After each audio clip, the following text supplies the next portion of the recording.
Hello children, welcome to CBSE online audio video lessons. Myself Suman Gupta, your Hindi teacher from Set Vidya Mandir English High School, CBSE Vasai.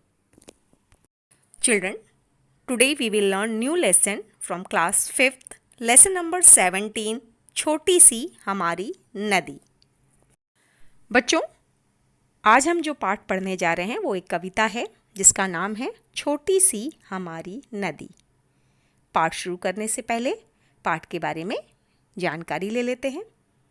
विश्व के महान कवियों में शामिल Nobel पुरस्कार विजेता गुरुदेव रविंद्रनाथ ठाकुर द्वारा रचित कविता छोटी सी हमारी नदी आँखों के आगे एक चित्र सा उपस्थित कर देती है। यह कविता हमें नदी और उससे जुड़े जीवन की सुंदर झलक दिखाती है। पुराने समय से ही संस्कृतियाँ नदी के किनारों पर पनपती रही हैं, बनती रही हैं। नदी लोगों को आपस में जुड़ने का और एक होकर रहने का पाठ तो पढ़ाती ही है, साथ ही लोगों को धर्म और भाषा आदि के भेद भुलाने की भी प्रेरणा देती है। शुरू करते हैं कविता छोटी सी हमारी नदी। छोटी सी हमारी नदी टेढ़ी मेढ़ी धार, गर्मियों में घुटने भर भिगोकर जाते पार। पार जाते ढोर ढंगर बैलगाड़ी चालू, ऊंचे हैं किनारे इसके पाट इसका ढालू। पेटे में झकाझक बालू कीचड़ का ना नाम, कांस फूले एक पार उजले जैसे घाम। दिन भर किचपिच करती मैना डार डार, रातों को हुआ कर उठते सियार। अमराई दूजे किनारे और ताड़वन, छाँव बामन टोला बसा है सघन। कच्चे बच्चे धार कछारों पर उछल नहा लें, गमछों पानी भर भर अंग अंग पर डालें। कभी कभी वे सांझ सकारे निपटा कर नहाना, छोटी छोटी मछली मारे आंचल का कर छाना। बहुएं लोटे थाल मांजती रगड़ कर रेती, कपड़े धोती घर के कामों के लिए चल देती। जैसे ही आषाढ़ बरसता भर नदियाँ उतराती, मतवाली सी छूटी चलती तेज धार दन्नाती। वेग और कलकल के मारे उठता है कोलाहल, गंदले जल में घिरनी भंवरी भंवराती हैं चंचल। दोनों पारों के वन में मच जाता है रोला, वर्षा के उत्सव में सारा जग उठता है टोला। बच्चों, अब कविता की पंक्तियों का अर्थ समझते हैं। छोटी सी हमारी नदी टेढ़ी मेढ़ी धार, गर्मियों में घुटने भर भिगोकर जाते पार। पार जाते ढोर डंगर बैलगाड़ी चालू, ऊंचे हैं किनारे इसके पाट इसका ढालू।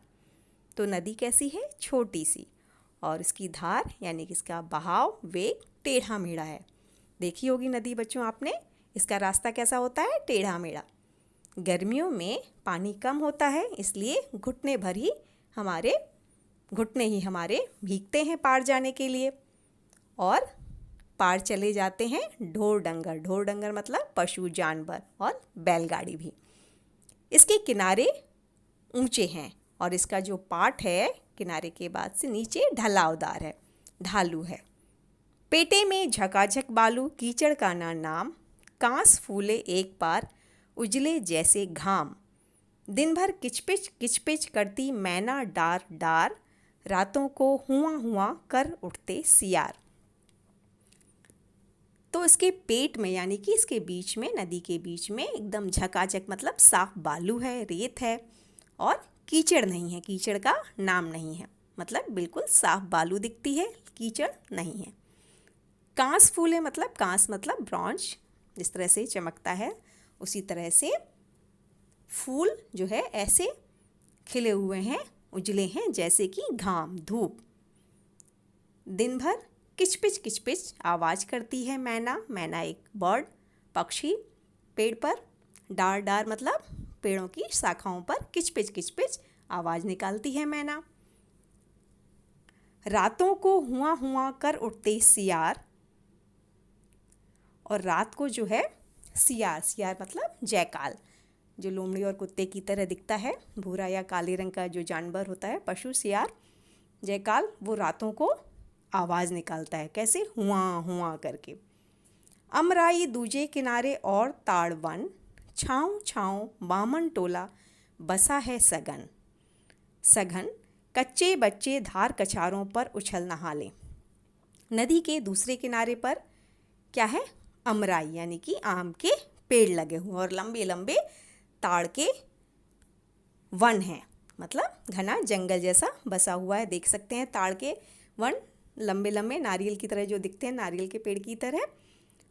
और छाँव छाँव उसी वन के आसपास बामन टोला बचा है, यानी कि ब्राह्मण लोगों का नगर बसा हुआ है। बहुत ज़्यादा लोग वहाँ पर रहते हैं। कच्चे बच्चे धार कछारों पर उछल नहालें। और जो छोटे छोटे बच्चे हैं वो क्या करते हैं? नदी के किनारों पर आकर खूब उछल उछल कर नहाते हैं। गमछों गमछों पानी भर भर अंग अंग पर ढालें। कभी कभी वे सांझ सकारे निपटा कर नहाना। छोटी छोटी मछली मारें आंचल का कर छाना। बहुएं लोटे थाल मांजती रगड़ रगड़ कर रेती। कपड़े धोती घर के कामों के लिए चल देती। तो गमछों मतलब टॉवल, तौलिया, उसमें पानी भर के उसको अपने अंग पर यानी कि शरीर पर डालते हैं। और कभी कभी वे सांझ सकारे में, सांझ मतलब शाम तक वहाँ पर नहाने का काम निपटाते हैं।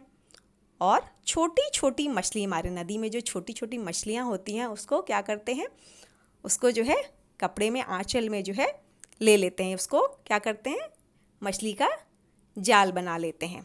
छाना मतलब छन्नी की तरह उसको यूज़ करते हैं आंचल को, और उसमें मछली पकड़ते हैं। बहुएं लोटा थाल मांजती, गांव की जो बहुएं हैं, औरतें हैं, वो क्या करती हैं? घर के बर्तनों को नदी के किनारे रेती लगाकर, बालू लगाकर रगड़ रगड़ कर उसको साफ़ करती हैं। वहाँ कपड़े धोती हैं और फिर घर के काम के लिए चल देती हैं। जैसे ही आषाढ़ बरसता भर नदियाँ उतराती, मतवाली सी छूटी चलती तेज धार दन आती। आषाढ़ हिंदी महीने का नाम, ज्येष्ठ यानी कि मई के बाद आषाढ़ का महीना आता है, बारिश का महीना, और नदी फिर भर जाती है। और मतवाली सी यानी कि एकदम मस्त होकर फिर तेजी से बहती है उसकी धार। वेग और कलकल के मारे उठता है कोलाहल, गंदले जल में घिरनी भंवरी भंवराती है चंचल। और इतनी तेज नदी का बहाव होता है, वेग होता है कि उससे शोर उठता है, उसके कलकल से आवाज़ आती है, शोर उठता है। और घिरनी भंवरी यानी कि गोल गोल आकार में भंवर बनने लगता है चंचल। दोनों पारों के वन वन में मच जाता है रोला, वर्षा के उत्सव में सारा जग उठता है टोला। दोनों पारों यानी कि नदी के दोनों पारों में, वहाँ के वन वन में क्या होता है? उत्साह आ जाता है जब नदी भर जाती है, और इस तरह का वातावरण हो जाता है, उत्साह लोगों में आ जाता है जब नदियाँ भर जाती हैं। तो वर्षा के उत्सव में यानी कि बारिश में, एक उनके लिए त्यौहार का समय होता है बारिश का, जब उनकी नदियाँ भर जाती हैं तो सारा जग जो है उत्साह से, जोश से भर जाता है। तो बच्चों, देखा आपने कितनी सुंदर ये कविता है रविन्द्रनाथ ठाकुर जी की लिखी हुई, जिसमें उन्होंने नदियों के आसपास के वातावरण को और नदियों से लोगों के जीवन पर क्या प्रभाव पड़ता है, नदियाँ कितनी उपयोगी हैं, इसके महत्व को बताया है। बच्चों, गंगा नदी को हम अपने देश की पवित्र नदी मानते हैं, देव नदी मानते हैं। फिर भी हम नदियों को गंदा करते हैं, उसमें कूड़ा फेंकते हैं, संकोच नहीं करते फेंकते हुए। क्या ये उचित है? गंदगी, कूड़ा फेंकने से हमारी नदी पर क्या प्रभाव होता है, हमने कभी सोचा है? जीवन दायिनी है नदियाँ, नदियों को हमको बचाना है, इसकी रक्षा करनी है, इसको साफ रखना है। यही संदेश हमको ये पाठ देता है। तो बच्चों, इस पाठ को पढ़ेंगे, दोहराएंगे, समझेंगे, इसका अभ्यास करेंगे। धन्यवाद।